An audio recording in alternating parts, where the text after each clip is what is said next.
Welcome to Blizzard Fire. We hope this video helps fire up your solution. You start by fixing the source. Verify resolution, frame rate, and codec, don't assume. Export using H264 or H265 and choose 1080p or 4K depending on your project. This preserves detail. Once done, set a sensible variable bitrate.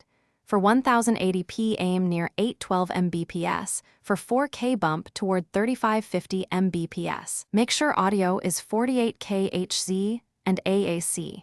Name your file clearly, then upload via YouTube Studio using the highest quality setting. You should now optimize YouTube's handling. In advanced settings, confirm color space and include subtitles to improve accessibility and search. Next, apply upload defaults. Consistent title templates, tags, and thumbnails speed future uploads and improve playback relevance. While YouTube processes, keep the page open and check the quality dropdown. High-resolution encodes may appear later.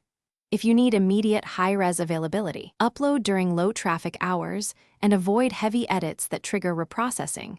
This saves time and preserves the best quality. You finish by confirming playback across devices. Check desktop, mobile, and a slow network to understand adaptive quality behavior. If your video looks soft, re-examine the exported bitrate, codec, and any accidental scaling. Often the fix is a re-export at correct settings. If problems persist, clear browser cache or use an incognito window to force high-res, and as a last resort, reupload the corrected file. One key troubleshooting tip: allow up to a few hours for YouTube's final high-resolution encode before deciding to reupload.